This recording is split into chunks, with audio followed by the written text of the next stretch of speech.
Hi, and welcome to Manti's Book Club. Today we continue reading through Profession Witch. If you are watching this on Twitch, you can find previous episodes on my YouTube channel, acidmanticore.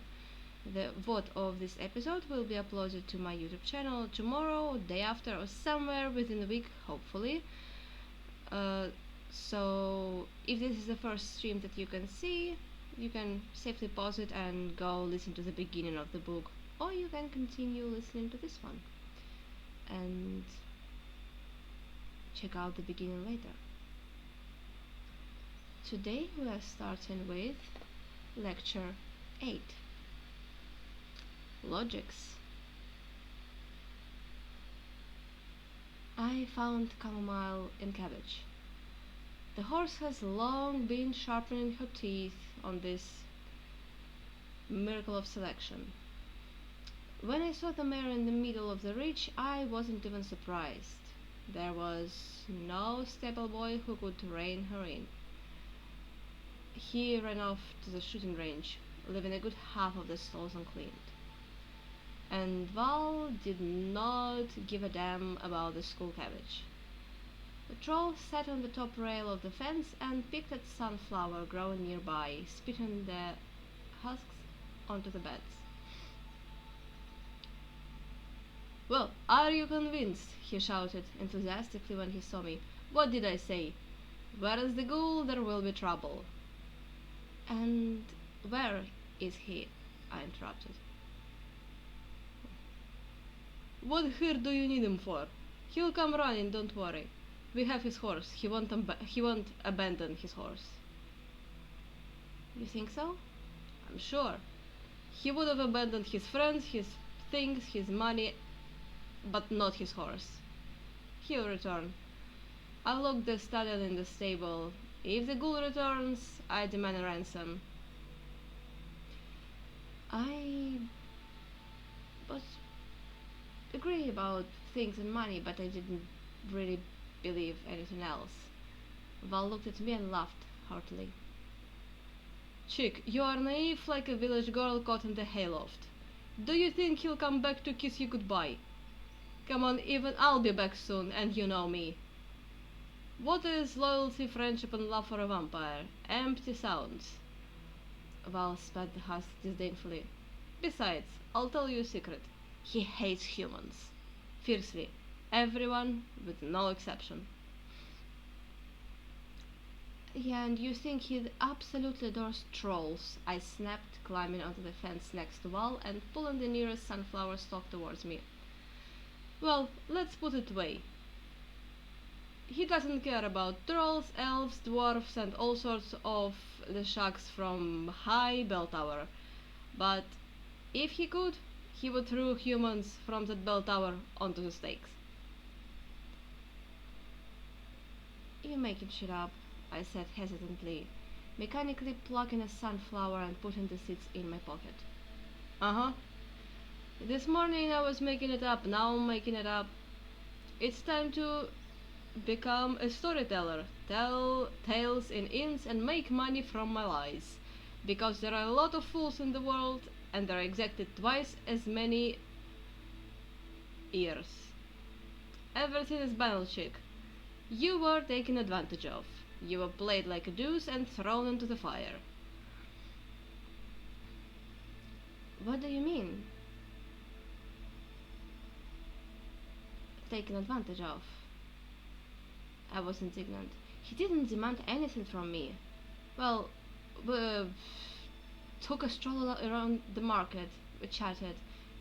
He even kinda courted me, to the envy of my friends." "Well, I really don't know. Guess for yourself what he wanted from you, and if he did it. And if he did, then—" The troll threw a whole handful of seeds into his mouth and worked his jaws in concentration. Then you'll never see him again." Val finished calmly, spitting out the husks. Sitting in the roadside bushes, I waited. Or rather, I was sitting on chamomile, and the roadside bushes were moderately tall and curly. The road on which I so happily settled was the shortest route from the county market square to the royal castle. Magpies were squabbling over my head, and creaked not far away. Previously, this road was very respected by daring robbers. Merchants who had made deals at the fair returned to the city along it. But then the city grew, the roadside forest was cut down, houses were built, wells were drilled. As they say, the ecological balance was disrupted and the robbers extinct. And only a small piece of forest along the road, about 100 cubits, remained untouched. That's where I was hiding. No, I didn't intend to rob merchants.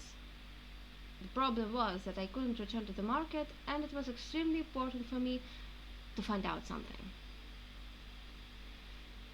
After about an hour, my tactics bore fruit. A small detachment left the city, flanked by the royal standard and the long moustache of the foreman. Almost immediately, at the other end of the road, a mounted patrol of 3 crossbowmen appeared, a law-abiding analogue of daring robbers. Shaggy-legged horses in golden saddlecloths gnawed at the bits, dripping with saliva. Foam flowed down the steep necks. The squad came up opposite my shelter. The king's foreman and the chieftain of the mercenaries exchanged greetings without breaking formation. The grey, dusty corpse of a wolf, tied by its hind legs, was dragging behind the chieftain's dun horse. "Did you catch it?" "Of course," the chieftain grinned smugly. "We pulled off a big deal. Maybe a little gold will break off." "And who will you demand from?" the foreman asked. "From the city governor. Who else?" "Take it to the palace," the foreman advised. The smoke was blowing from the mint into the square all night, and you see, they will pay with brand new coins. In the evening I'm waiting for you in the primrose lilac. The chieftain nodded silently, and the troops missed each other. I rode out of the bushes and tagged along with the free ones, tossing a heavy gold coin in my palm. The bulging crossbowman who brought up the rear showed noticeable interest and even reined in his horse. I spurred chamomile, and she caught up with a golden saddlecloth. "Oh, I can congratulate you on your booty, Mr. Freeman," I said mockingly, tossing the coin again. Flashing in the sun, it disappeared into a white palm familiar to a crossbow. "Would you please amuse me with a fascinating story?" Another coin made a one-way flight. The crossbowman straightened his shoulders and became dignified. "You can sleep peacefully, madam. I personally put 2 arrows into this creature." "Even if you did 4, I winced. "I'm not interested in the result, but in the process itself. Where and how did you miss it?" The crossbowman jumped up as if scalded. The horse snorted displeasedly, breaking her stride. I hastened to console the shooter with another coin. "Don't try to fool me. The werewolf was white as snow, and this one is grey and shabby. A seasoned wolf, but unfortunately almost without teeth. Where did you get it?" The crossbowman shivered and hesitated, but the 4th coin opened the floodgates of his eloquence. "Well, so we were riding through a field." He leaned towards my ear and whispered. "We were on patrol, and then wolf rushed close, about 100 elbows away. The horses were calm, familiar. We turned them around and went in pursuit. He was running so fast, so you can't catch up even with greyhounds. It's good there's steppe all around, not a bush, not a river, for you can see far away. We chased him around about a mile and a half, but we wouldn't have caught up with him if he hadn't dived into the grove. Very small grove, like dozens of, just like dozen of aspens and willows. Well, we dismounted, cordoned off the grove, and let's thresh the trunks with sticks. My ears were itching. The assistant one immediately jumped out. We gave him a quick kill, and then we saw that it was not the right one. So started to converge further, but to no avail. I swear, we searched every bush, looked at all the trees. Nothing. He had nowhere to hide. Probably turned into a bat and flew into his coffin. Undoubtedly, I assented with a serious look, pulling on the reins. Chamomile obediently stopped on the side of the road. We stood and thought. It was getting close to night. The sun touched the horizon and turned purple, heating up the clouds. Searching in the darkness through the forest, and in that forest for a vampire who had escaped the watchful eyes of a dozen shooters, it was a hopeless undertaking, and it's unlikely that Leon remained there for more than 10 minutes after the Freeman left. I had no choice but to return to school. Val was nowhere to be found. The black stallion stood in the stall and, with a grinding sound, gnawed at a huge, juicy sugar beet. The stable boy did not see anyone, didn't hear anything, didn't know anything about Leon, but he attacked me with a colorful tale about a huge boogeyman with teeth like from here and from there, and to there, who devoured and maimed a terrible lot of people at the fair, and when they started to catch him, he flies, laughs, and shows fingers. Well, I assented sourly, handing Chamomile's reins to the stable boy. Has the teacher returned? Just now. They say he fought with the boogeyman in Mortal Kombat and would have won if the monster had not spit in his eyes and clothes from top to bottom. What about the mare? Like, all dirty, poor thing. Well, let's get on to it, I snapped. Are you a groom or a storyteller? The boy muttered something under his breath and led Chamomile deeper into the stable. I hesitated at the front entrance of the school but did not go in. Got scared. I took a detour. In the hall I could bump into the teacher, and if I climbed through the dining room window, I could go straight up the fire escape to the 6th floor.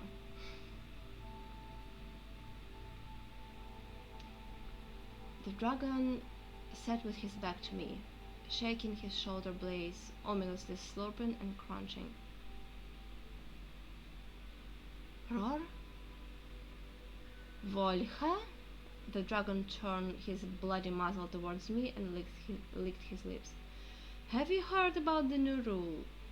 Now the adepts are not being expelled, but are being fed. Tasty. Yeah, very funny, I said gloomily. The dragon lowered his muzzle and bit his teeth into the protruding ribs of the gutted carcass. When he shook his head, snatching a tasty piece, the carcass turned over and I saw a sheep's head thrown back with glassy eyes. I heard you're in trouble. The dragon crunched the lamb, squinting with pleasure. Yeah, maybe tell me something new? Let's say, have you seen such a tall, fair-haired guy in a gold hoop with an emerald in the middle? Well, I didn't see a guy. The dragon looked at the carcass thoughtfully. But there was one vampire running here this morning. Seems like I've seen him somewhere before. In Dageva or something? Nice place. I used to fly there, to a watering place, to the sulphurous waters, to be treated for a stomachache. In the morning doesn't count. I wouldn't have paid much attention to him, the dragon continued calmly, if it weren't for the stones. Any details? I was wary, sitting down on the thick dragon tail. He had lots of jewels. The dragon hissed dreamily. Rubies, emeralds, sapphires, diamonds. Oh, cute little diamonds. I smell them from a mile away. The vampire carried them in such a weight in his belt bag. I was so tempted to eat him. Well, I wish you did, I snapped. I didn't see it on his handbag. None of the pockets of his tight-fitting robe bulged, and the vampire did not hold anything in his hands. So he got rid of the purse, or its contents, before meeting me. Where did he put a full amount of stones, real ones, according to Roar? Dragons are never wrong when it comes to jewelry. Did he drink? Give them to the poor? Damn it. He gave it away, but not to the poor, but archers. This is the key to their inept shooting. Leon bribed the most worthy competitors, giving them double or even triple the value of the prize, and they led the game, having previously weeded out the amateurs with their shock shooting. Those whom the vampire could not or did not have time to recruit were vilely put out of action in the last round. Wouldn't it be easier to buy the sword from the real winner? Apparently not. People much easier sell the possibility for the victory, but not the winner itself. Leon did not want to take any risks. The sword should not have fallen into the wrong hands. The vampire shot excellently, but if professional archers were interested in victory, he would have had to work hard. They say that Larian Podgaiski could crucify a butterfly sitting on a tree trunk, barely visible to the human eye, with 4 arrows.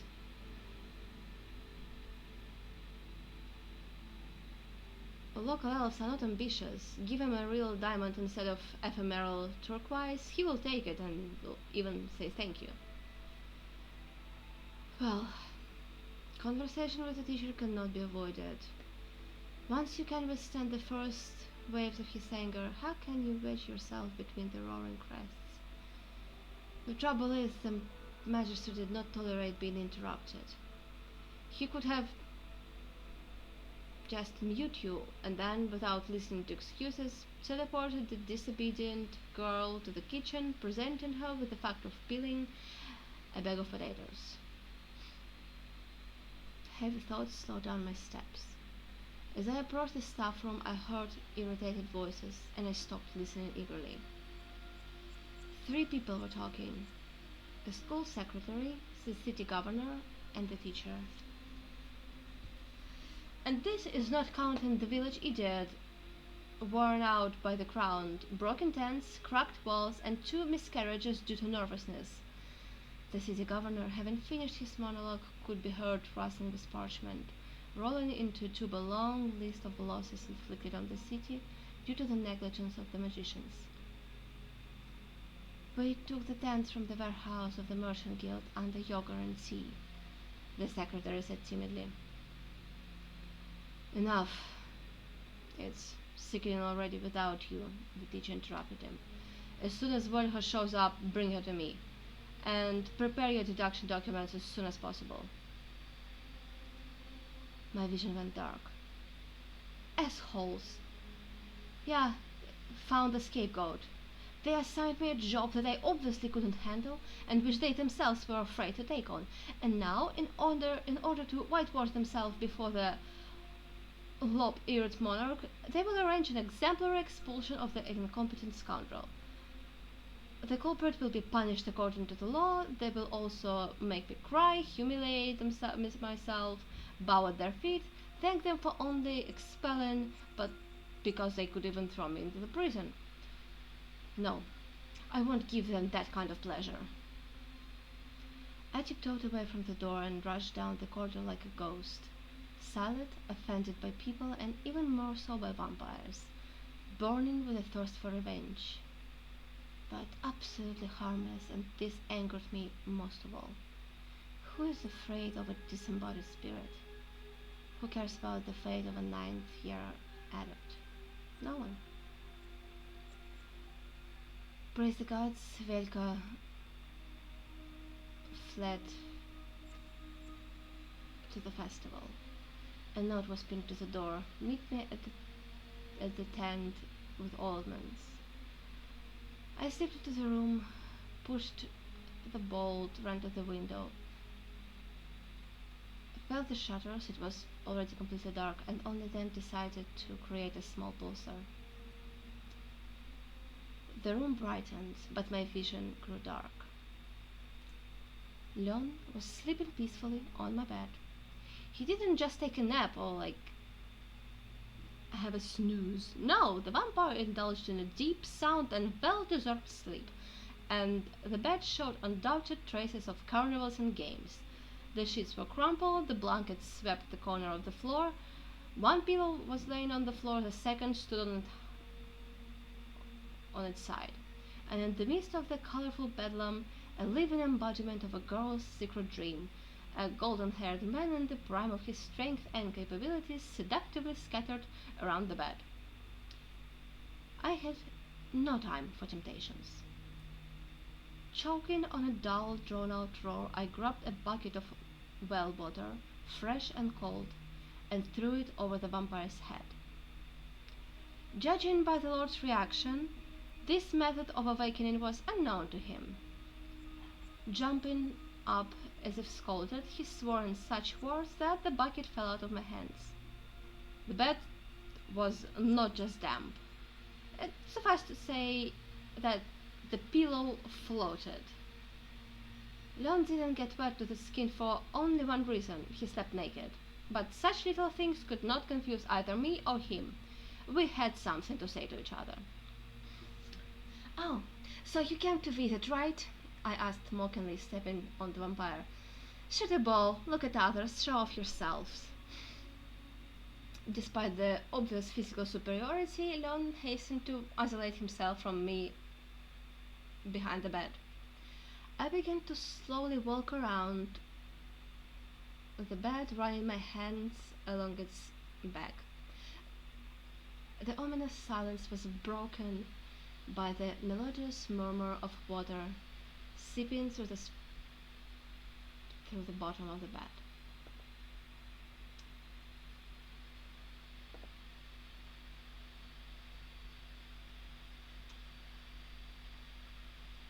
Maybe we should talk?" Leon timidly suggested. "Do you have that I will sculpt a statue of you? Or maybe I should paint a half-length portrait?" The vampire blushed subtly and rubbed himself on his wings. "Volker, you misunderstood. You understood everything wrong. I didn't understand anything at all."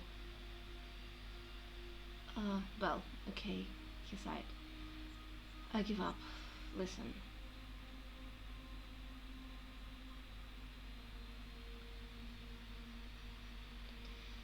The meeting house was quickly filling with vampires. Lines of subjects lined up along the walls, most of them men who gallantly let a couple of politically active women and one child go ahead, frantically child clinging to their mother's skirt. The elders took honorary standing places at Lon's right hand, the seasoned wolf stretched out at his feet. The messenger bowed respectfully before the throne. "Greetings, Lord." The most refined etiquette sooner or later begins to irritate the ruler, but a true ruler will not show this with a single gesture. "Greetings, Raiden." Araktur answered in an even voice. Araktur Turtvist Shaunel, the last of the Westwolf clan. With this gesture he ordered the messenger to stand up and himself sat down, throwing back his cloak. The wolf twitched his ragged ear and looked up at the vampire with yellow sad eyes. "I found what you were looking for, Lord. I saw it." The Lord did not ask additional questions, but under his gaze the messenger wanted to lie flat on the ground and wag his tail humiliatingly, whining. The rain rustled on the roof, diluting the silence. Yes, it was that one. Looking into the memory of the messenger, the Lord seemed to see it with his own eyes. The right one, the 13th stone, lost in the turmoil of the human army's breakthrough into the heart of the Gaba. The unknown warrior who was the first to burst into the temple managed to break it out of the mouth of the marble statue and give it to someone, because he himself did not have time to enrich himself with the trophy stone. He hung whizzing on the 3 points of the gourd. Then the temple defenders drove people out of the ritual hall. At the cost of hundreds of lives, they managed to briefly hold off the invaders, but the stone was lost, it seemed, forever. "Okay," the Lord finally said, and a relieved sigh swept through the meeting house, almost immediately growling into an excited roar of voices. "You deserve a reward, Raiden." "Serving the Lord is the best reward," the messenger reported, strictly following etiquette. The same etiquette made the Lord curl his lips into a benevolent smile. The smile should be moderately light, but not contemptuous, and in no case sarcastic. It should not expose fangs, but you should not purse your lips either, thought the dead at this point Ranger. The grimace was a success, the Lord noted in passing. Then later he will go to Violna's stubborn father and order, no, advise, to marry his daughter to a young promising warrior named Raiden Melchion. Etiquette has something right. The best reward is to serve someone who does not forget about rewards. The blue-eyed elder cleared his throat, stood up and bowed his head before the Lord. "I think you should accept the invitation to the Storming Shooting Ranges and nominate your participant." "Good idea," the Lord thought maliciously. "How come I didn't think of it myself?" But out loud he said, "Yes, this is the most reasonable solution. If there is an opportunity to obtain a stone legally, we should take it." "In that case," the elder continued without leaving his respectful bow, "would you order a list of the best Agava's archers to be compiled?"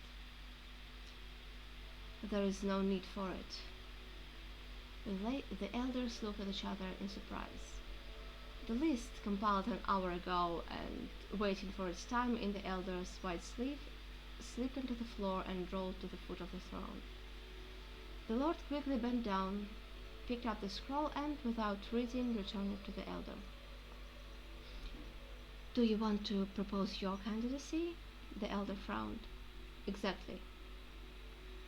The Lord smiled dazzlingly. Etiquette was bursting at the seams. "And on whose shoulders did you decide to place the burden of responsibility for our destinies?" "I think my shoulders can handle it." The Lord expected this surprised murmur. He didn't even try to calm it down. He just sat and waited until the shock caused by his statement passed. Alien thoughts hovered around Leon like bees over a disturbed hive. "This is impossible. We shouldn't let him go. The risk is too great." "Why him? Don't we have enough good shooters?" Mom, I want to go home. My legs are tired. Doesn't he really trust us? The boy has gone completely crazy. Maybe we should give him some valerian. The Lord looked at Calla with his eyes and sent her a gentle smile. The herbalist snorted indignantly and crossed her arms over her chest. What if something happens to him? I can't even imagine. We might be able to convince him. No, you won't be able. The Lord shook his head, turning to the nearest elder. He'll still do it his way. What's about security? It will only get in the way. Maybe we should make it a secret, first of all, from him? The Lord just smiled. The blue-eyed elder blushed.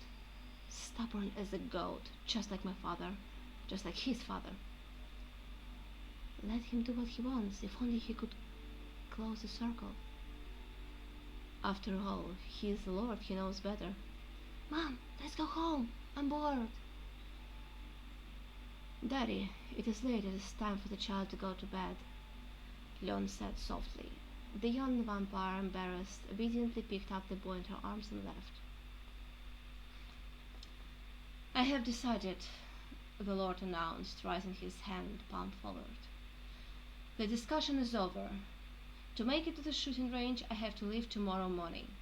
During my absence, I transfer the management of the Geva to the hands of the Council of Elders. But he left at night, and the secret guards did not catch up with him, although they tried real hard.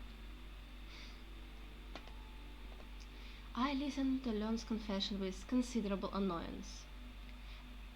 Was it that difficult to explain right away? I asked reproachfully. What is top secret here?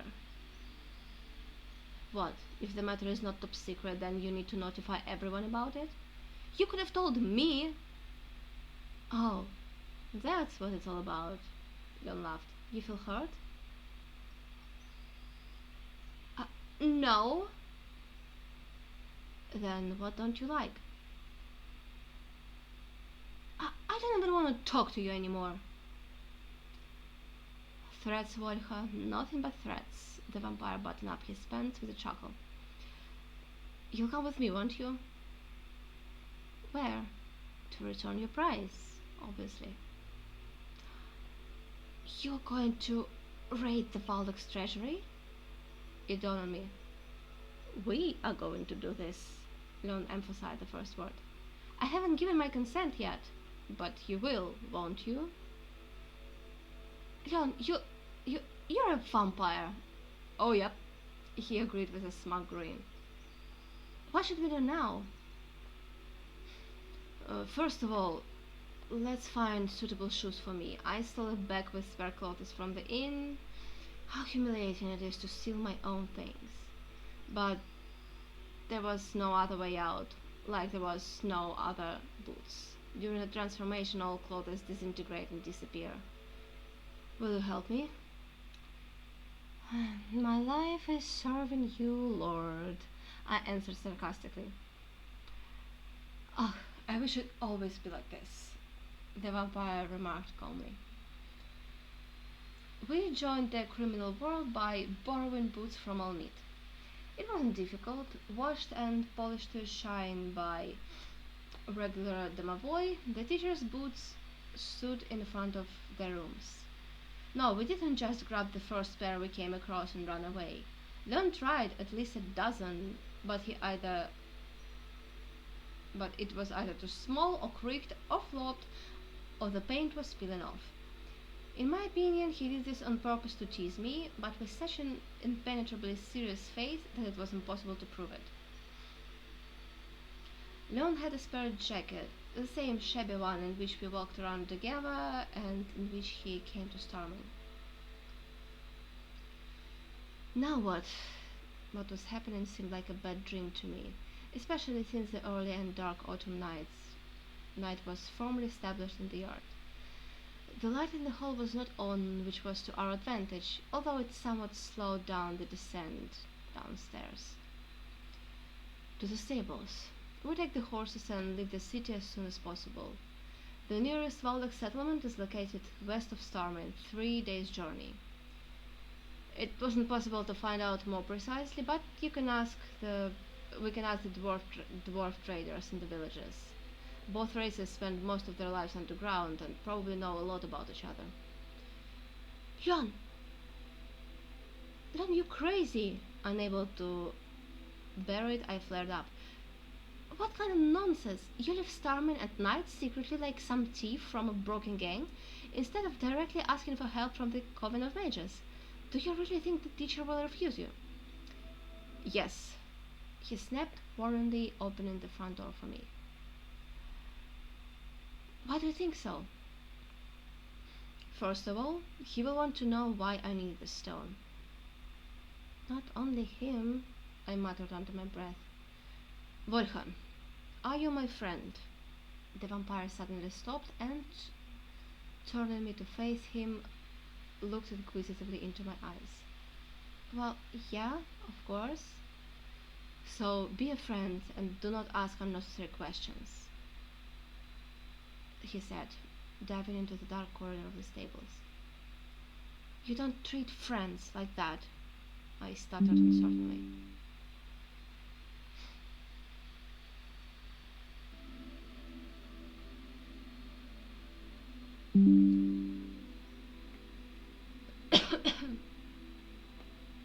Leon snorted, confidently throwing open Camomile's stall. Well, of course, Volt was there again. And who do you think I treat so? Enemies? What? What delicious your enemies? You could have gone with the teacher. He probably knows where this Valdex city is, and he will protect you if anything happens. Come on.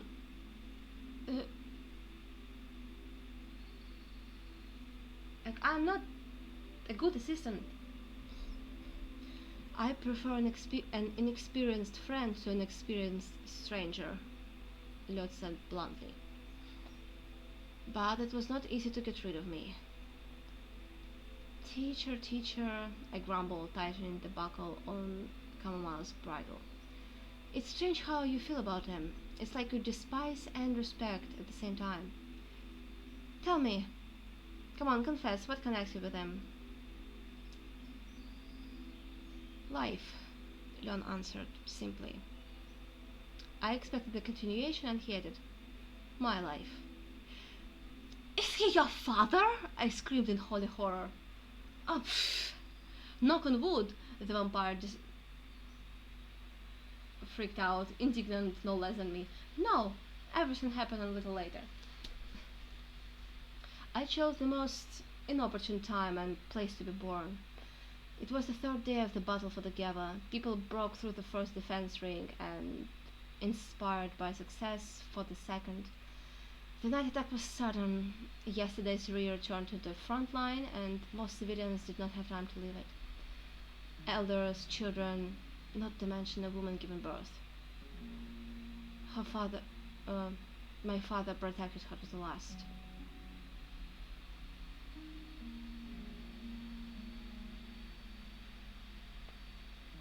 Hey, look guys, a ghoul spawn! The warrior laughed with disgust, picking up the pink screaming lump by the leg.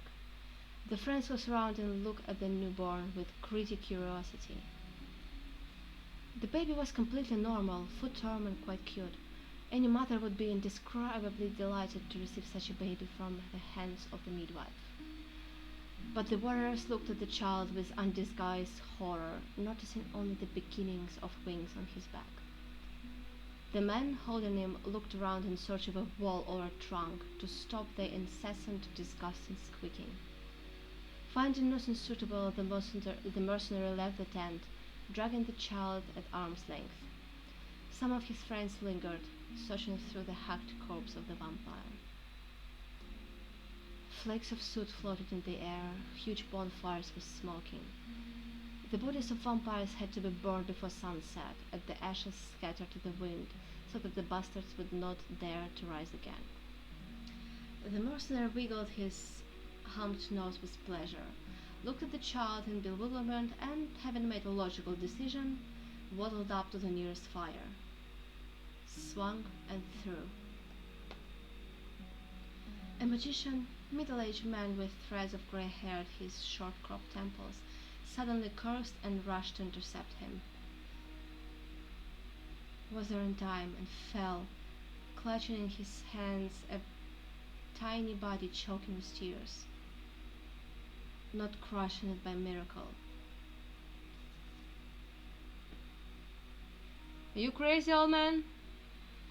The magician sat down slowly without deigning the warrior to answer. Jacket, trousers, child, everything was covered with a layer of dirt mixed with blood. The baby's cry made ears ring. Eh, you gone deaf, magician? Why are you getting your hands dirty? The ghoul spawn will bite your hand right now, and you'll be done. And without warlocks, it's impossible for us to fight ghouls. Throw it into the fire before you ruin your clothes. Already lying on the ground, trying to regain his lost breath, the warrior realized his mistake. You should never contradict magicians. Whatever crap gets into their heads.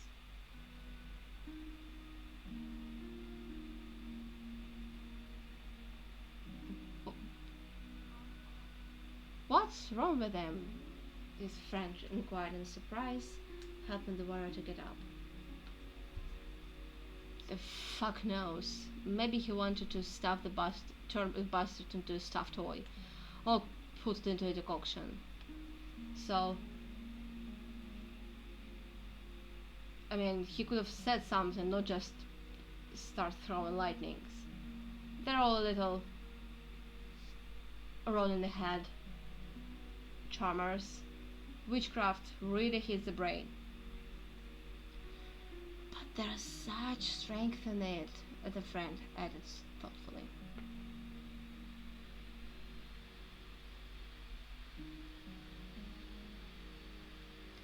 About 3 weeks later, the Coven of Mages gathered in full force to make a fateful decision. The magicians were disgusted with the war. It interfered with doing science, educating the younger generation, and, like crust, corroded morals. Don't continue it. Banditry, murders, robberies that have become the norm. Multiplied actual ghouls eating babies in the broad daylight. Abandoned arable land. Crowds of widows and orphans dying of hunger. And then the elves formed 12 squads of archers and threw them into the defense of the valleys. And the arrowheads that were pulled from the corpses were forged by Elgar dwarves and enchanted by the rear druids. It was time, long overdue, to do something. But in whose favor? The dispute dragged on for 4 days. Most of the magicians belonged to the human race, but to their credit, they spoke objectively, and the secret vote was held in a calm, friendly atmosphere. At first, people did not believe the happiness that fell upon them. Some magicians deserted from the ranks of the human army, others went over to the enemy's side. The court magicians presented their kings with an ultimatum: either surrender, or we will pull the palace by the stone. They pulled one. The rest of the monarchs became quiet like mice under a broom. There was simply no point in agreeing to peace. It was tantamount to the victory of the humans, with all the ensuing consequences: interethnic hatred, oppression of the vanquished, lawlessness on the conquered lands. So, gritting their teeth, they had to return what they had grabbed, and pay considerable contribution. The kings were afraid of uprisings. How was it possible? The people were indignant. They had almost won, and now surrender? But it all worked out. Fatigue took its toll. Humans were also tired of fighting, and a dozen greedy mercenaries who were hanged as a warning served as a lesson for the rest. About a year later, the excitement subsided, life returned to normal, and Xander took me back to the Gaba. Well, are you satisfied? Can we go? Let's go, I agreed. Leon sighed barely audibly as he jumped into the saddle. It was a sigh of a prisoner from whom, with hot pincers, a confession of a small part of what he had done was torn out, and he was left alone for a while, only to resume the torture a little later with redoubled enthusiasm. A blurred figure in the twilight blocked our path. The rider dismounted and came towards us, leading his horse. "Where are you going?" the troll inquired with his usual mockery. "I forgot to ask you," Leon muttered. "What do you want, Val?" "Well, here I stand waiting for my hirer. It was bitterly cold. I thought I'd be dead by the time I came." "And who hired you?" I asked, more out of politeness. The trolls did not disdain any assignments. He could well be paid both for the vampire's head and for cleaning the stables. "Well, this ghoul." Valen ceremoniously pointed his finger in Don's direction. "Really?" The vampire chuckled, narrowing his eyes dangerously. "And when did I manage to do this?"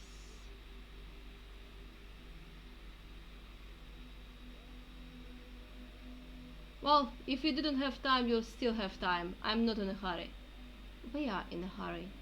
Get out of my way." Val lazily stood aside to let us and the horses pass, and then deftly jumped onto his animal and trotted after us. "I can take you to the Valdok settlement," he said indifferently into the void. "If you want, of course." "How much?" Leon asked briefly.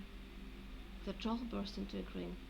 "Well, if you think logically, the sword interests you not from a practical point of view.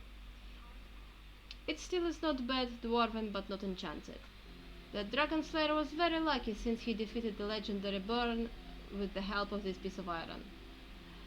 The jewel is the handband is not worthy, but it's not very expensive either. Dwarfs sell turquoise less than 100 carats for the price of rock crystal. It turns out you needed a specific stone. Again, why? Yeah, I've heard a lot about the Gavas Witcher Circle. In short, the vampire interrupted the troll. 100 golds, Val said hastily. And the risk bonus. No bonuses. Alright, it'll work. The troll didn't even try to argue. For 100 gold pieces, one could buy a 3-year-old breeding stallion. For a mercenary, this is a very decent fee. But how did you guess? I asked when the grey Val's horse wedged itself between chamomile and void. Intuition, chick, the troll winked. Mercenary without intuition, like a bitch without a... Enough? I understand. Let me toss in a couple more coins and you won't express yourself until the end of the operation. I don't take on impossible tasks, the troll answered with dignity. We will make a short break here. I'll figure out what the hell is going on with my headphones.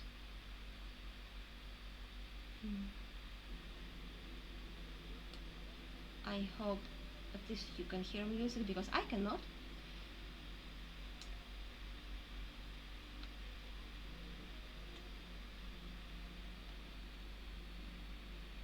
And I'll be back in 5.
Okay,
I'm back. Almost. Let's hope my voice will survive another chapter, because in the second half they are long. Oh my god, this is a really long one.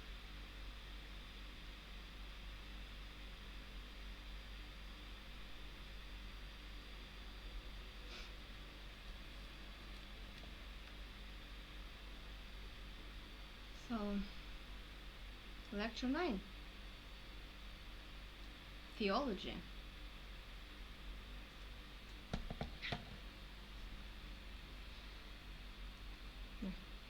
Where can we get some money? The troll repeated once again, turning his head in all directions. Alas, neither golden nor vulgar silver mountains rose nearby. Money was our sore spot for the simple reason that we had none. None of us bothered to take 'em. We took everything: swords, bows, daggers, spare socks and flasks, but somehow completely didn't think about money and provisions. Heroes in general are distinguished by rare hindsight.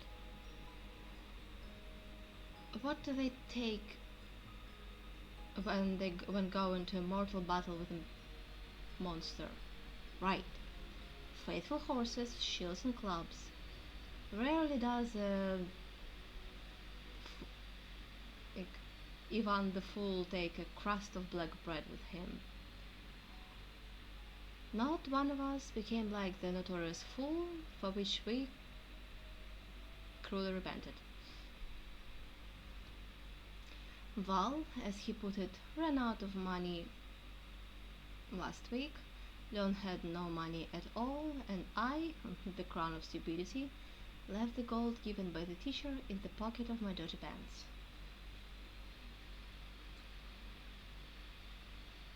The country road we were riding along was perfectly conducive to gloomy thoughts. It was very cold, and the frost only released its white claws from the roadside grass towards lunchtime. The trees were leafless and blackened from the rains. It seemed that they had died completely and would soon begin to fall. Their trunks creaked so ominously in the complete calm. A small piece of dull grey sky glowed dimly, behind which the sleepy sun whiled away the time. From the harvested, ploughed fields there was a whiff of earth and cold, as if from the cemetery. The crows croaked mournfully, grunting on the borders, where in the spring a grain of wheat had hatched among the weeds.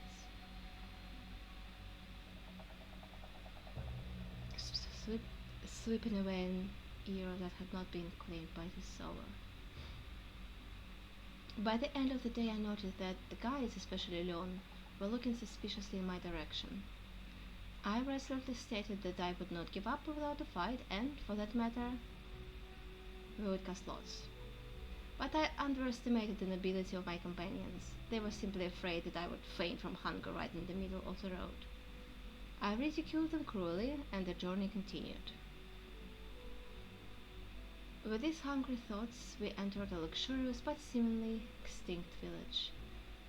It is rare that a door will slam, a shutter will click, and a cat will run across the road with its mangy tail raised. 3 grandmas on the benches created a synchronized cross and then swung the sign of the cross across our colorful group. That was a sentence. What's wrong with them? The troll asked suspiciously. We're people, not some kind of ghouls. Maybe they themselves are ghouls? Does not look like it. See? They're crossing themselves. Oh, it's good they did not throw in rotten tomatoes. I could eat even a rotten one. Val jumped up and plucked a lonely yellow apple from a flying branch hanging over the fence. The grandmas watched in horror as the apple passed through our hands, melting before their eyes. Maybe they need workers? Like they could hire for food and lodging.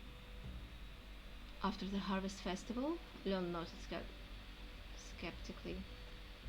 A holiday marking the end of field work?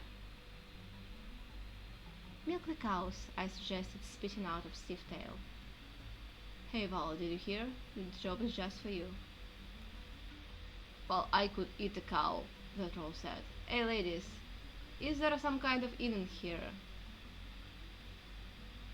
Why, my dear, mumbled one, the bravest one. Just around the corner. Where will you be from?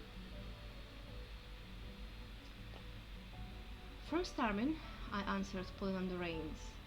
The guys held their horses in agreement, while dismounted and waddled up to the bench. Tell me, is it always so quiet here? No, my dear.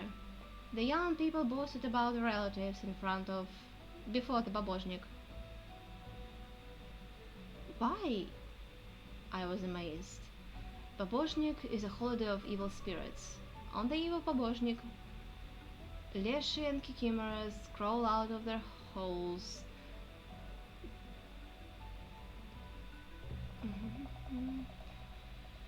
Ghouls roam along the highways and ghosts howl in abandoned cemeteries.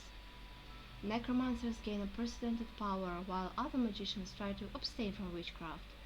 Some spells lose their power or even give the exact opposite effect. It is better to sit out this night at home, or even better, in a circle outlined with blocks from a temple candle. But people are a superstitious and reckless race. Oh, good reason to have a drink. The rampant undead is no better or worse reason than many others. And it is no longer known what to fear more, evil spirits or the pranks of wicked youth.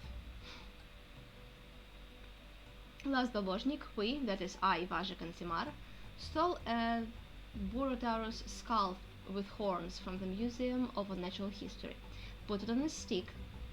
The stick and Simar, who was carrying it, were draped with an old sheet and walked around the dormitories, disturbing the peace of fellow students, and I was responsible for the unearthly glow, and Vazhik made otherworldly sounds. Having opened the next door, we eagerly performed our roles and, waiting for muffled quizzes and screams of horror, demanded a payoff for the fright.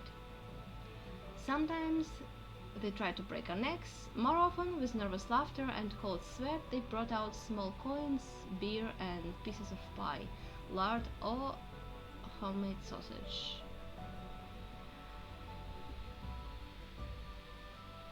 It's a bit too loud. Sausage. I lost it. In the end, we came across Almid and spent the rest of the night standing in different corners of the teacher's room. Almid stuttered for the several more days. But among all women, obviously the Babozhnik evoked much less pleasant memories.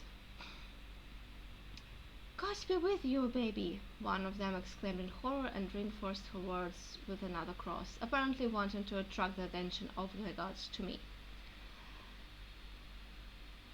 And on the eve of Babozhnik, such horrors occur.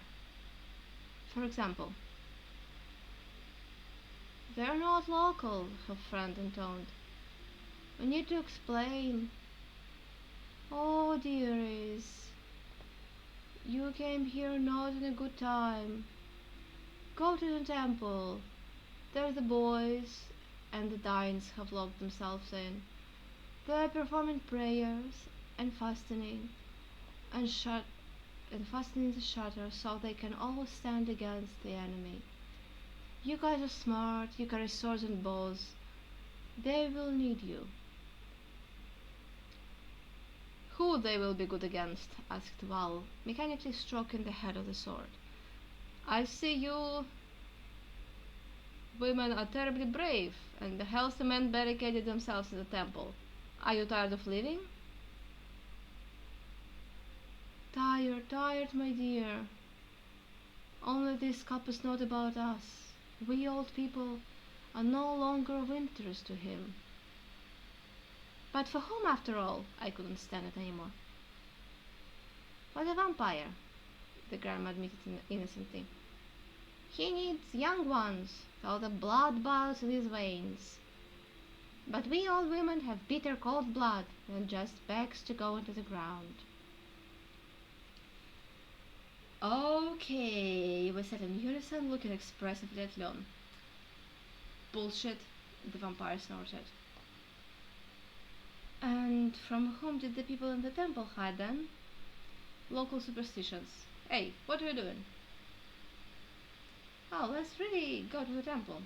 Ask the clergyman about local superstitions." "I really want to eat," moaned Val. The apple we ate only whetted our appetite. "Let's go," Leon agreed. "In the temple you can get a blessed bun with butter for free." "Can you enter it?" I asked in surprise. "Why not?" "Well, you're a vampire.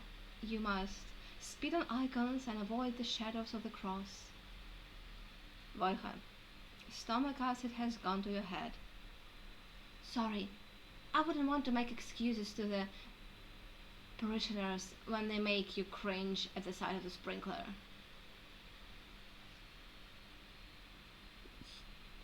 I didn't understand much about religion, but I knew for sure that there are 4 gods. Like the end of the cross, the priests are called Dains, and after death, believers will either have a hospital heaven or a fiery underworld with demons. Naturally, hardcore atheists like me had no choice. The temple did not owe us, perhaps because of the disproportionately large donation box nailed to the gate. The piggy bank was held together by a rusty lock. The spiritual shepherds did not trust the believers, and rightly so, for Val immediately put 2 fingers into the coin slot. But the box was bottomless like hell, and using a clairvoyant spell, I was convinced that there was not a penny in it. Apparently, the box has just been emptied. The orphans and the wretched, for whose encouragement, judging by the inscription on the box it was hung, were represented in the person of a beggar begging on his own. He sat with his back leaning against the lattice fence of a small wooden temple, and moaned rhythmically, I can't read it, inarticulately, with his unclean tongue hanging out. Hay was sticking out in clumps from a torn sheepskin coat. The cripple's empty trouser legs were ostentatiously tied in knots.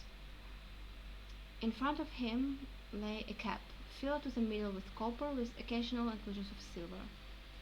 When the wind blew in our direction, it was impossible to breathe. Val stood rooted on the spot. "Food," he hissed.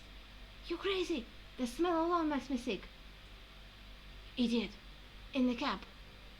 "Are you going to rob a beggar?" "This beggar is richer than all of us put together. So be it, I'll leave it for him to drink." "Don't you dare! Do you hear?" I was indignant. "Leon, tell him!" The vampire smiled mysteriously. Ignoring my screams, Val bent down and with his white palm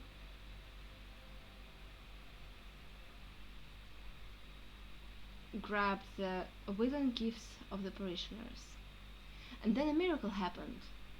Last year's resurrection of the prophet of Suga, evil tongue said the prophet was not dead, but dead drunk, did not hold a candle to him. "Where are you putting your paw, you filthy face?" the deaf and blind beggar screamed, jumping up on his miraculously grown legs. The knots of his trousers dangled over his bare knees. The dumbfounded Bal did not have time to dodge the ash staff, which passed along his back with a crunch. Leon laughed, and so did I. The coppers scattered along the road. The poor man hurriedly filled his pockets with them, kneeling. "Oh wow, man," the troll exhaled in surprise, scratching his shoulder blade. "What the fuck did this work?" Having looked around and made sure that no one except us had noticed his outburst, the beggar spat with relish and sat down again, throwing a handful of copper into his head to lure gullible donors. "Your legs don't go numb? You'd have to squeeze them all day," I asked sympathetically. "And how can you keep your tongue from mocking the poor?" muttered the beggar diligently, rubbing a handful of roadside dust into his beard. "You know, I can grab you by the scruff of the neck and go to the temple." "Yeah, you'll grow legs in front of your benefactors," Val growled, rolling up his sleeves. "Hey, come on, guys, what are you doing?" The tone changed. How much do you want? 5, 10? 20%. At the same time, Leon said decisively. "How aren't you ashamed? Like you're not people but some kind of vampires." The beggar shook out the day's sketch into his palm, moved the coins with his finger, and, with sighs and lamentations, counted out a fifth into the helpfully offered bag. "May you choke, bloodsuckers." "Wow, what a perceptive guy," Val said ironically, clapping Leon on the shoulder. "He can smell a vampire a mile away. Come on, it smells like garbage dump, and there are a lot of much more pleasant smells in this outback." "And you, as always, knew and remained silent," I snapped at Leon. I was looking forward to a fun show. "Leon, He's not a person, you're... Yes, you're right. I am not a human. He agreed willingly. You a real bitch, I finished. We are one team and should act as one and not make each other laugh. Right, Val? Not laugh each other out.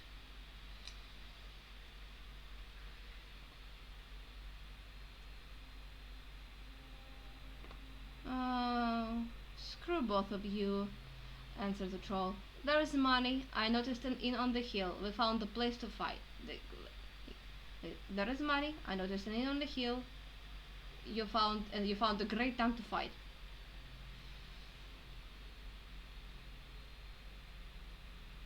But the tavern had already been closed, locked with a bar lock and decorated with a poster. This establishment will be closed until tomorrow. A delicious smoke was smouldering above the chimney, and a motley brood of piglets was intensely plowing their snouts through a pile of scraps left behind by clients. I stared at the sign of the inhospitable food station.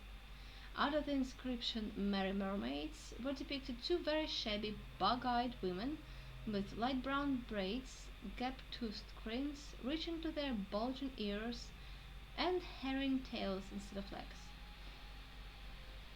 In their hands, the women each held a mug of foamy beer and boiled crayfish. Also goggle-eyed and somewhat surprised. The artist's visual abilities were a little lacking, but his sense of humor was in perfect order. But the traveler's body could only accommodate one feeling. The practical nature of the troll was tormented by ravenous hunger. Oh, may you die in the toilet, you fucking bastard! Oh, Kyanvahur! Val swore furiously, kicking the thick oak door. The mermaids naturally shuddered with their naked bodies. Khrakban! Val, calm down, I admonished. Let's go to the temple, ask for bread for food, and somehow we'll get by. Bread? What does bread have to do with it? I want meat. Wine, girls, stewed or fried, the vampire said calmly. I looked around the tavern thoughtfully through the 3-inch beams. The boards with which the walls were lined from the inside caused slight interference, but I was able to make out a beer counter, a barrel with a loosely closed tap from which it dripped into a wooden mug, several tables and benches, as well as a fireplace with extinguished coals and a roasted pig on a spit.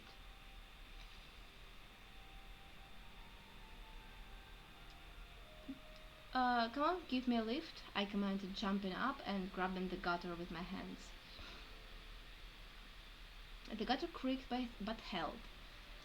I felt someone's shoulder under my foot and then a head. I pushed off and pulled myself up, leaning with my stomach on the tiles, and found myself on the roof. Climbing up uh, to the chimney was a matter of minutes. Having established myself on a narrow step for chimney sweeps, I inquisitively looked into the black mouth. To my delight, the damper was open. Smiling disgustingly, I beckoned the pig with my finger. The skewer shuddered and came out of its grooves. "What are you doing there, huh?" A furious shout caught me in the process of extracting the food. The head trembled and the pig got stuck tightly in the pipe, blocking the chimney. "I am studying the area," I said, raising my palm to my forehead and scanning the horizon with my gaze like an epic knight waiting for the enemy's army. "And who are you?" the unfamiliar bald man meticulously asked. I peered at him vigilantly, without removing my palms from my forehead. When the man raised his head to, in turn, get acquainted with the impudent witch, I saw a portly red beard with a portly red beard of a form of a shovel, and plump red lips on a big face. A thin, freckled boy of about 10 years old was dangling under the man's feet, above his son. "We are renowned vampire hunters," I lied with inspiration. "I am Volkaredne, and these are my students and assistants. Val the Radiant and Leon the Eloquent. Give us praise and let us part with the world. And let us part with peace." Uh, Praise you, the man repeated mechanically.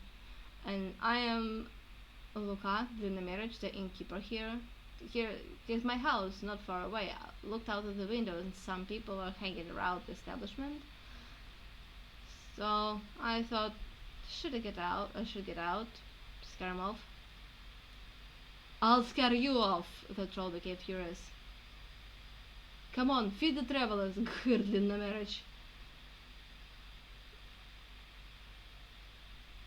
"Where has this been seen to starve the heroes?" "Get your leader off the roof first," the innkeeper chuckled incredulously. "She has no business poking at the tiles. I haven't heard anything about your group. All kinds of people wander around here, and then chickens disappear."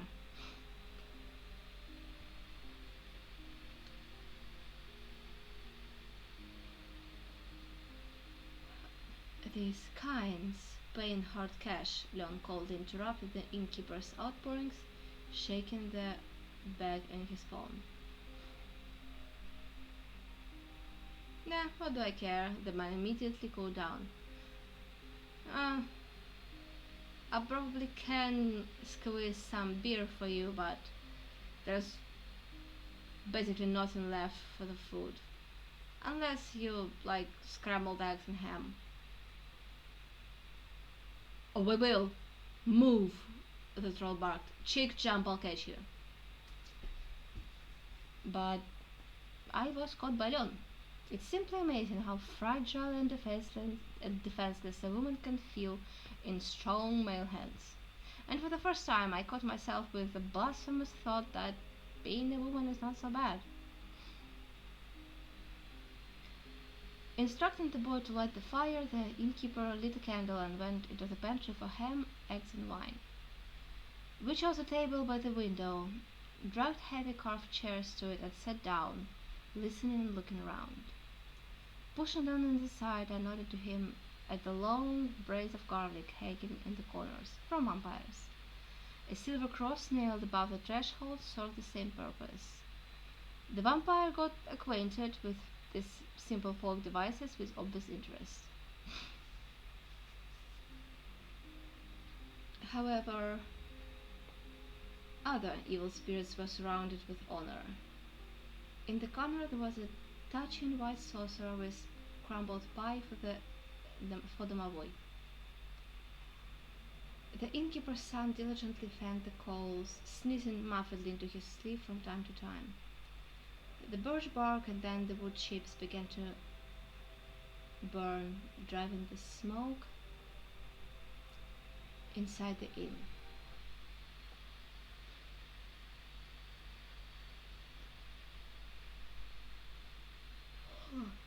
Seeing that there is no draught, the boy stuck his head into the fireplace and looked into the chimney. God, how he screamed! Val, who was impatiently fiddling with the salt shaker in his hands, dropped it and was covered in salt all over. Jumping up as if scolded, the troll overturned the chair, pinching the tail of the cat, which was spinning under the table.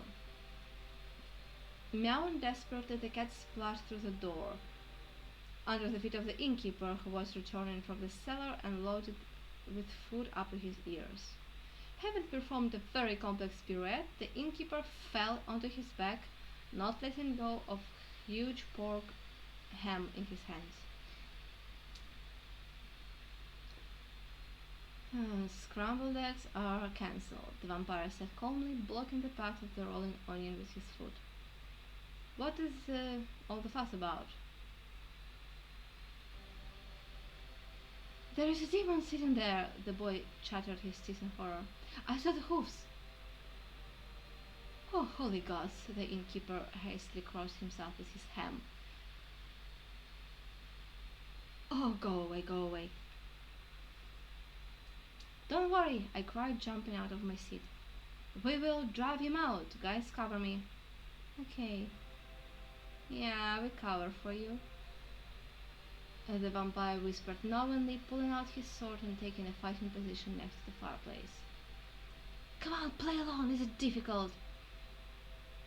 I muttered through my teeth, pretending that I was creating unheard of, unprecedented, powerful magic.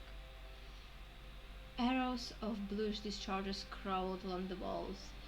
There was a howl in the attic, a cackle, and a scream. The innkeeper crawled out of the table on all fours and whined thinly in fear, holding out a dusty ham in front of him like a shield. Out of the corner of my eye, I noticed the boy. He was looking out of the underground in amazement, not understanding what this whole performance was about. Improvising with auditory and visual illusions, I fixed my gloomy stare into the fireplace and began to steadily shout out the magic words. Neosp xamil rores, oiselam erenium. The exorcism was a success. Tavern shook, a tail of green flame shot out from the fireplace, and black charred bones fell onto the stones of the hearth. Having gotten the hang of it, Val let out a battle cry and rushed around the inn, waving his sword and performing incredible pirouettes. I see him! I see him! He yelled. Grab him! He is running straight at you! The innkeeper, to whom these fiery speeches were addressed, did not rush to finish off the defeated enemy, but dived under the counter with a cry. After raging a little more, Val allowed the demon to escape through the open door, coursed after him, spat, and, breathing heavily, fell onto a chair near the counter. He unscrewed the tap of the beer barrel, pressed his dry lips to it, and began to drink greedily. What was it? Leon asked in bewilderment, bending down to pick up a bone that had fallen out of the pipe. Pipe cleaning spell, I whispered. We are guaranteed traction. Hey, you! What's your name? Evil or what? Val looked away from the tap and wiped his foamy lips with his sleeve. What did you use to dilute the beer with, you swindler? Did you throw the slop out of the tub? Go fry some ham. Do you think it's easy to chase demons on an empty stomach? Did it left? The innkeeper timidly looked out from under the counter. Dematerialized, I assured authoritatively. Yeah, and the pig? There was smoke sucked pig there. The innkeeper remembered. That's what the demon came for, I found. Grumbling uncertainly, the innkeeper again climbed into the cellar. A quarter an hour later, our scrambled eggs appeared on the table to exist in it for exactly 3 minutes. Having paid in small change, the innkeeper grumbled a little, as if he were begging on the porch, and agreed on lodging for the night. We headed out our tired feet towards the temple. Val checked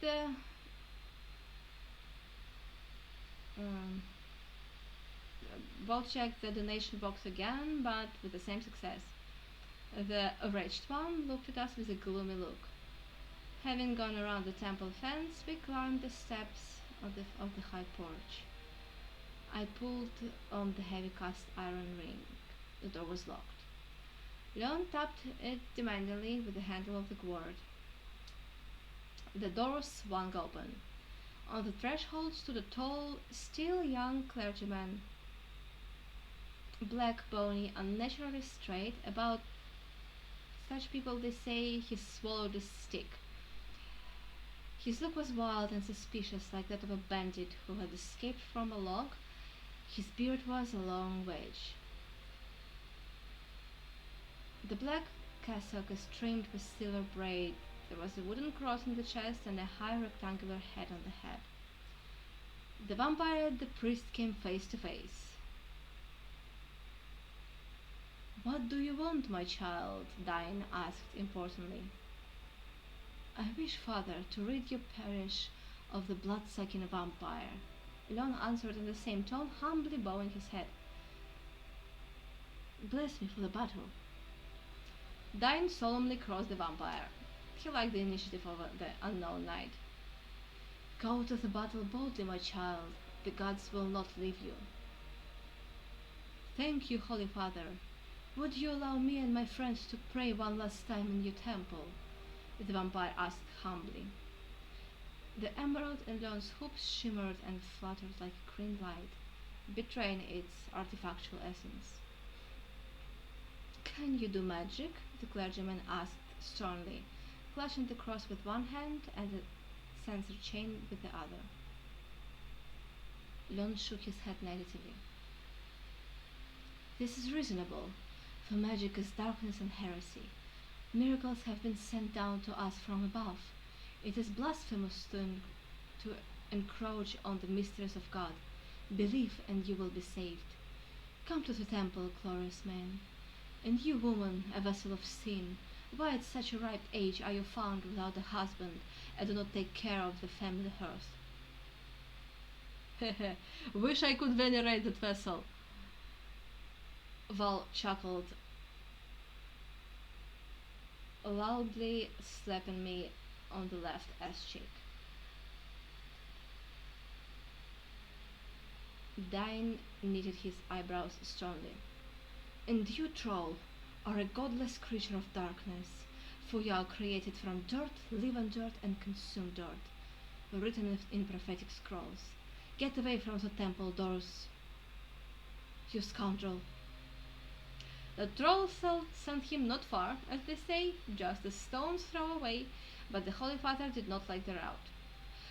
Blasphemer! He screamed, recoiling and dousing Val with a smoky stream from the censer.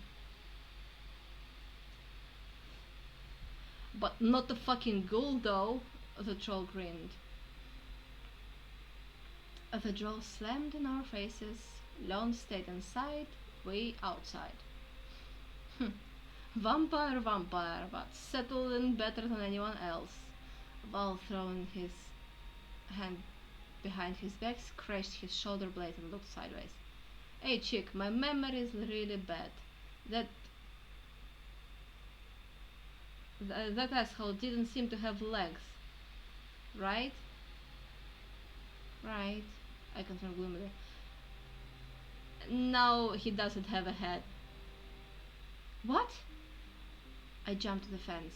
The beggar was sitting in the same place. The head was laying in a hat with arms, cut evenly, as if by a ruler. What do you say? Wall squatted down, disgustedly pushed ahead with his finger, rolling it out of the hat. He collected the coins, meticulously wiping each one on his solid sleeve. The vampire ate the scoundrel while we were chatting with Dain, behind our backs. This is not a vampire. Yeah, that's a brutal suicide. I mean, maybe vampire is a word.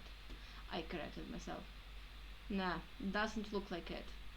Val casually pushed head back into place.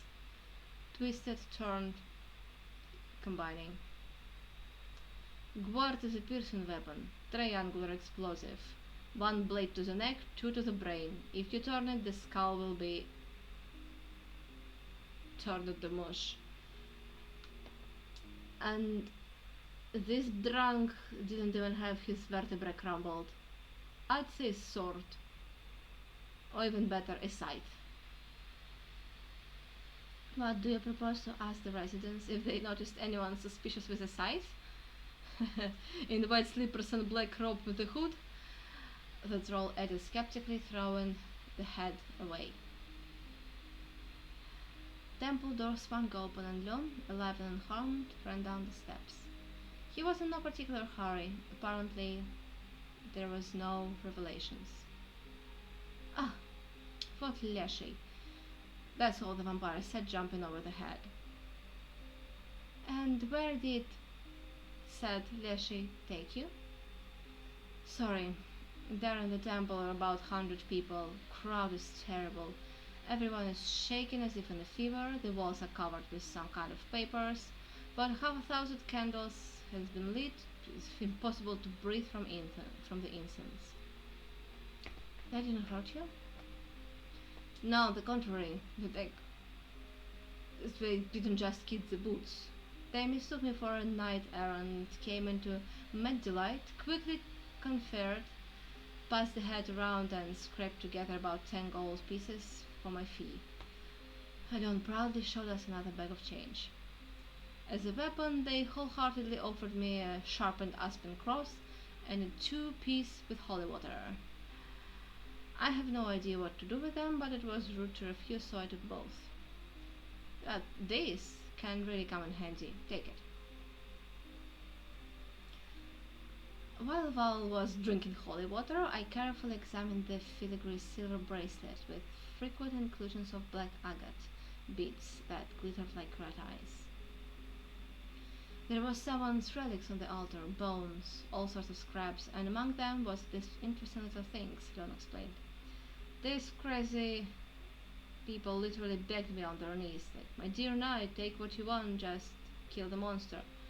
So I took it. It seems to me that its value is determined not only by silvered stones. Well, we'll check now. I snapped the bracelet onto my wrist and, not particularly counting on luck, moved my hand looking for an energy vein. Oddly enough, I immediately came across a rather powerful source. The place for the temple was chosen by a professional. Yeah, it works. My magical capabilities have increased by about 15%. It didn't make me any smarter, and the spells did not become stronger, but now I could generate them a little longer. Yeah, believers, faithful people, they deny magic but worship the bones of a professional magician. Well, for them this is not a mage, Don chuckled. Some saint, prophet, martyr, at worst. Half of the teachers, especially practitioners, wore similar bracelets.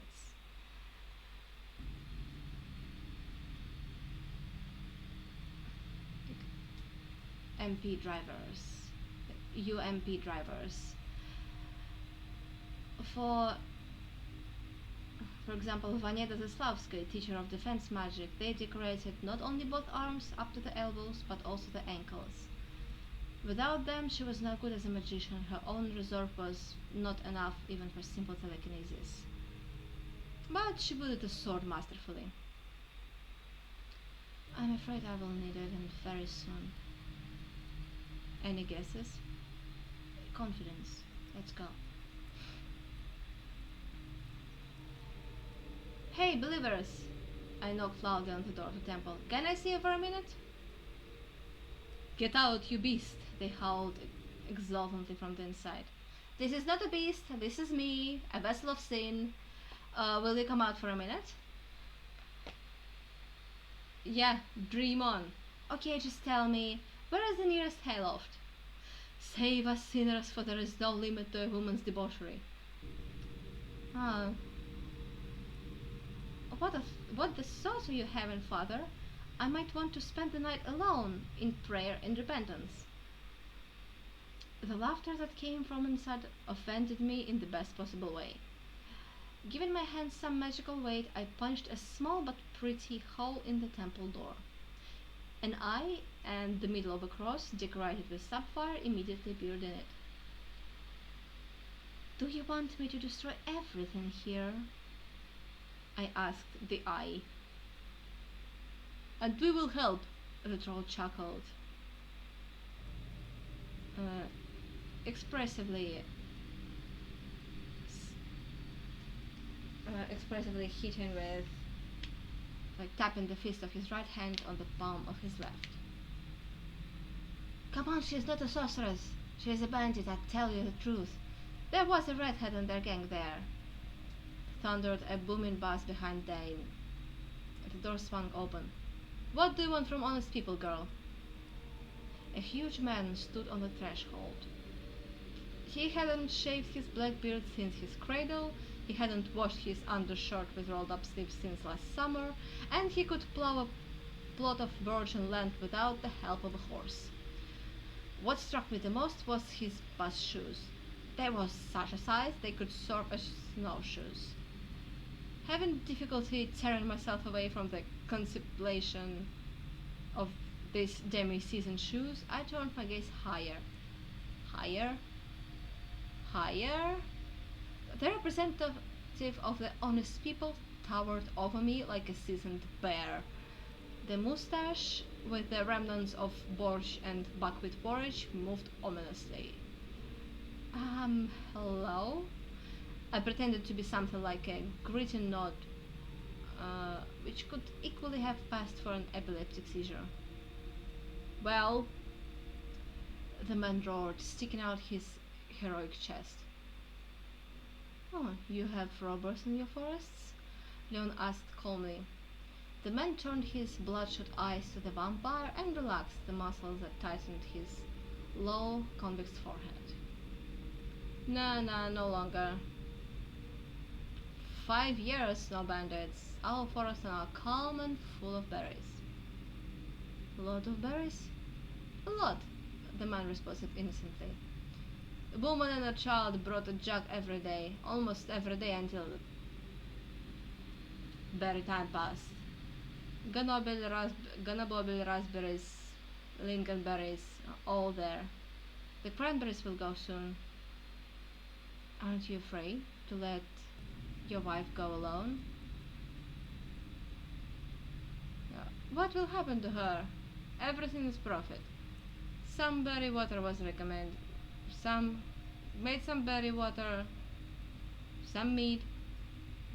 Is she with you now in the temple? No. She makes dough at home. We'll make curry back. And why you, a big healthy guy, just toiling around in the softness? That's what I mean. For the company? The man became embarrassed. We'll sit until dawn, play cards, then I'll go. The sleigh needs to get along. Winter is almost upon us. You, Shivanya, either go there or here. Diane got nervous. The man obediently went out onto the porch and the door slammed behind him.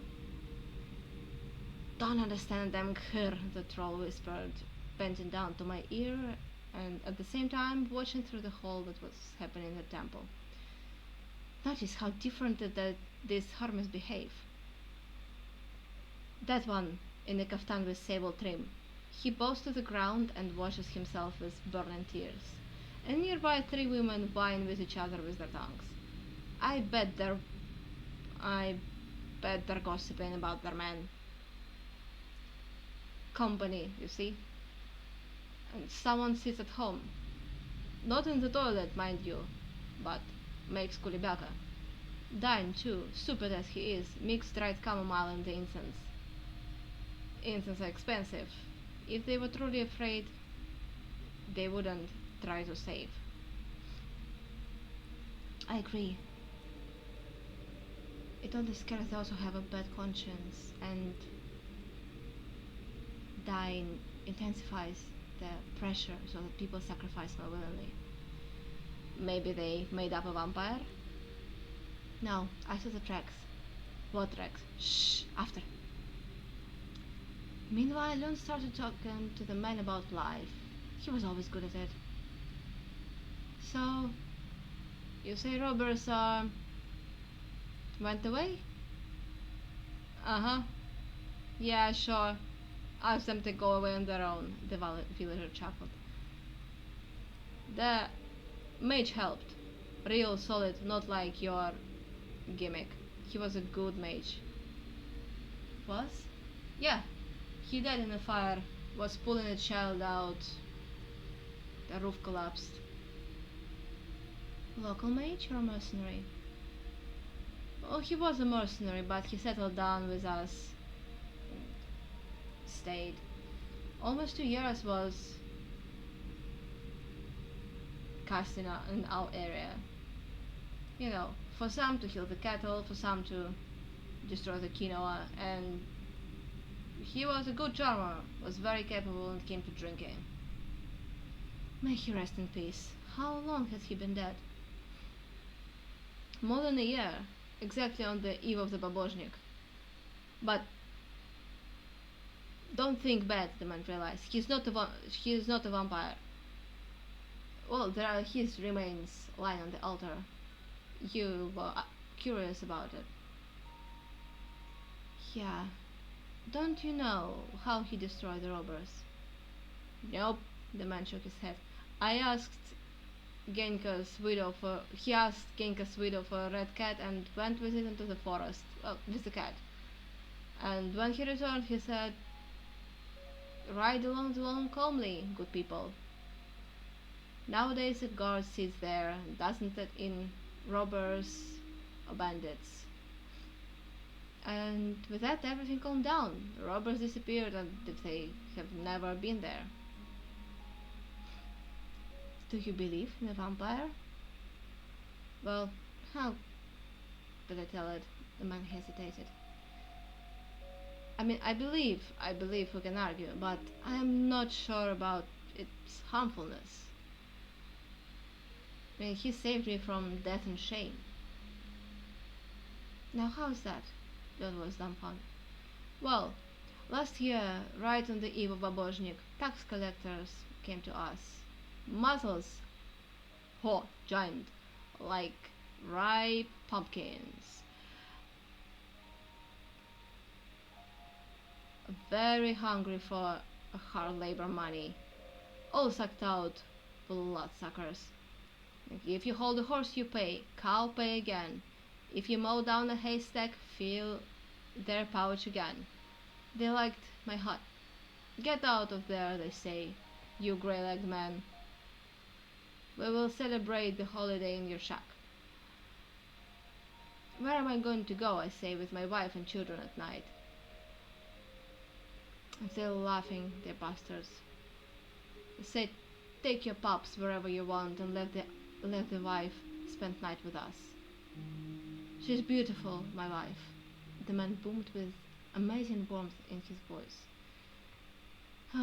There she with it with the heart. I would have spent night with my daughter-in-law, but Mariska. I stood up, which means I stood up and I got hit on the head with a cast iron frying pan. It's not sad that I got hit, but it was my own frying pan. I was saving money for it for a month. So, come to my senses in some bushes, children around me in a circle. Mariska is crying. She ran away while those assholes were beating me. Let's go, Van, she says to your daughter-in-law. You're a fool, I say, woman. You're a fool. They will look for you at your daughter-in-law first. We hid in the forest, lit a fire and spent the night quietly. No vampire touched us. And at dawn I crept to my hut and they were lying there in the yard. That's dressed in what they ran out for Mariska in. That's they were lying.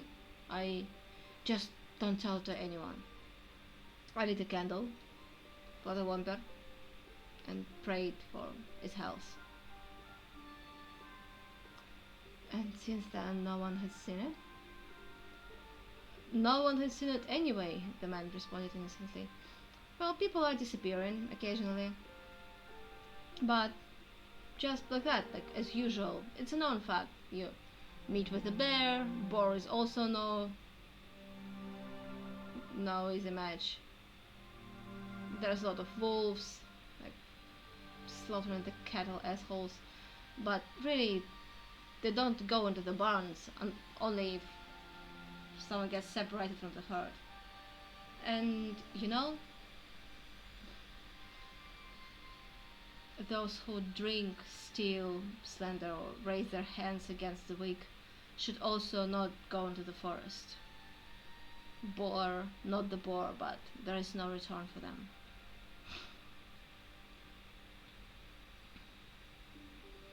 The man nodded absent-mindedly, turned to the door and pulled the handle. Oh, and yet he caught himself. Be kind to him, okay? The door opened just enough to let the man through, that is almost wide open, and slammed again. Amazing, the troll muttered. Light a candle for a vampire. They could also paint an icon from him. I shrugged. We did find out something. The connection between the vampire and Babozhnik is explained by a simple coincidence. Manticore is fierce at any time of the year, as I expected. Who? My companions asked in one voice. Manticore. Its paw prints cannot be confused with anyone else's. I enlightened my friends. A cross between a lynx, a bat, and a scorpion. It is not recommended to approach it either from the front or from behind. There is a poisoned sting with a cutting edge in the tail brush. It lives in thickets, overgrown gullies, or abandoned buildings standing on the outskirts. You should ask the locals if there is an empty barn or hayloft somewhere.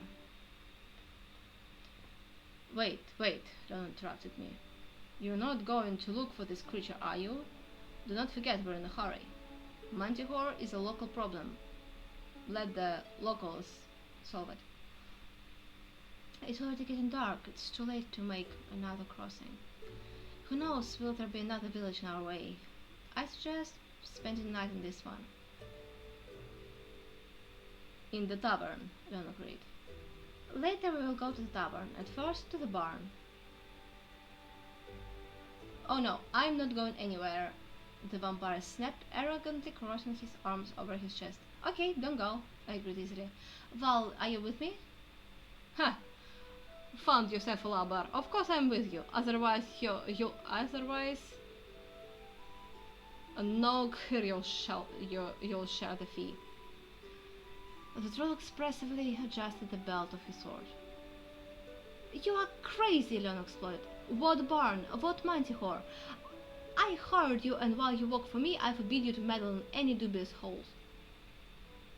Oh, so this is how you're thinking today, I said badly. Hired, that's it. Bought. And what is old friendship worth today? Is it measured in pounds or feet? Oh God, Sloan grabbed his head. We are talking about life and death, and these crazy people by the nightfall are going to battle with the manticore. Leon, stop this circus, I winced in annoyance. Did you take the money? You did. Did you reassure people? Reassured. Promise to protect them from the vampire? You promised. I heard it myself. So keep your fucking word. Word given to humans? Ron snorted. I don't owe them anything because their own vows and promises are not worth a penny. I wouldn't even talk to them, but I had to make sure that the real vampires had nothing to do with what was happening. Well, then do not talk, I was seriously angry. With me, I'm also human, aren't I? However, this isn't the first time you've betrayed me, right? What? The vampire was taken aback. You set me up at the shooting range once. By your grace, I was expelled from this school with scandal and without the right of reinstatement, 2. And you got me in another adventure, 3. And as always, instructions for using life jackets will be distributed on the other side. What discoveries await me ahead, Leon? Why the hell do you need this fucking stone? By the way, all my relatives also died due to the fault of humans, but I'm not trying to take revenge on them with the help of the demons of the Witch's Circle, and I'm certainly not going to help you with this. Who do you take me for? I'm very interested to know. For an idiot, the troll laughed. Just you shut up, Leon unexpectedly lost his temper.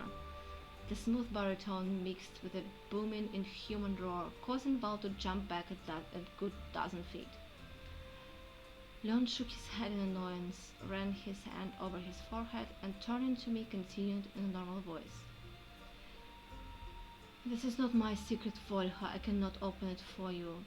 But believe me, for me this stone, and not only for me, is most important. Even more than life. I guarantee you that the activation of the Gava switch circle will not cause any harm to humans. I have doubt that anyone outside of the Gava will know about it. You have not been to the other valleys and do not know that each of them is tied to its own witch circle. Each is activated at least once a month. This is a prerequisite for the existence of our communities. And if I want to return the 13th stone to the Gava, my clan will go extinct in a few hundred years. It is already dying out, slowly and inevitably. That's why I don't want you to waste your strength on trifles. Your strength will still be very, very useful to us. You're offended that I'm not treating you like a friend, but who else could I ask for help if not the best friend? I coughed embarrassedly and ashamedly. Well, don't worry about strength. A little exercise won't hurt me, and this area is rich in energy. It's easy to recharge, and the bracelet will help. Which is, by the way, still needs to be paid for. I don't want to admit it, but the chick is right, Val chuckled. Whoever the mercenary works for, he works honestly. Since you have agreed for payment, be kind enough to complete the task. They hired us to destroy the monster, we will kill it. It's good for everyone, it doesn't know whether you're a human. It's good for everyone. It doesn't know whether you're a human, a troll, or a vampire. Leon's genuine despair, once flaring up, turned into hidden chronic form. He didn't say another word, but silently trudged after us, 3 steps behind. Fearless old women on the bench indulged themselves with pickled apples, admiring the colorful sunset. They were in no hurry to go to the temple, and it seemed they had no intention of going. The ambivalent attitude of the locals towards the vampire never ceased to amaze me. Hey, listen, grandmas, we have some business with you. Val sat down on the edge of the bench, unceremoniously hugging the nearest old woman. You must know the local area like the back of your hand. Think about it. Is there an abandoned ruin somewhere? Like a barn there? Maybe on the outskirts? A shack or a burnt out house? The grandmas looked at each other. What, Staska, is the merchant's threshing floor worth it? Is it still standing? Of course it is. The straw is almost rotten and the rafters are not in good condition. Gatka the carpenter installed them, the second grandmother readily responded. Is this the one who while sleeping caught demons with cake in a well? The third clarified. He is. He was a smart guy, may he rest in peace. Sometimes walks down the street, greets everyone, bows, tries to kiss their hand. Well, you bring him, dear one, a glass of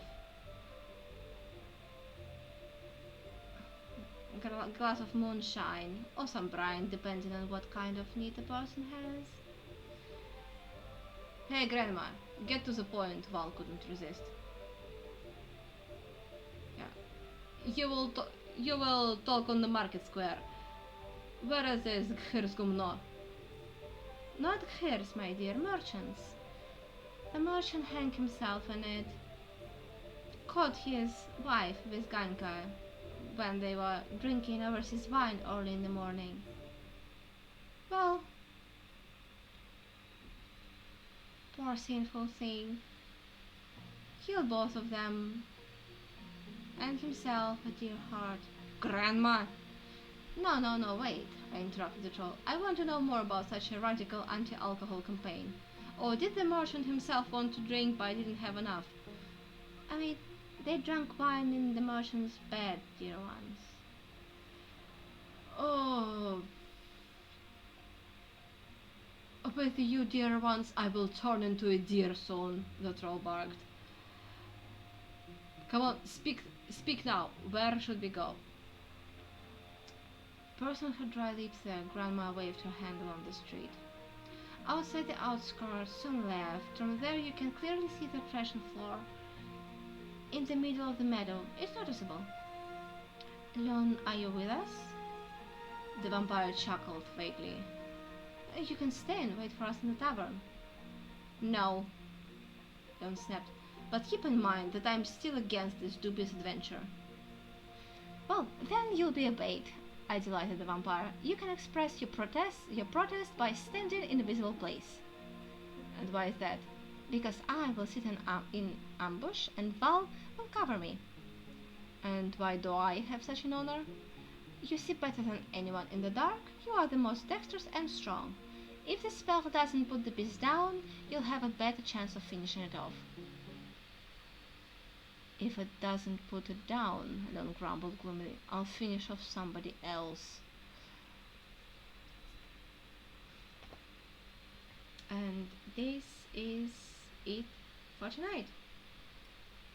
I think it was a longer one in general. Thank you for hanging around. See you next Thursday. Good night.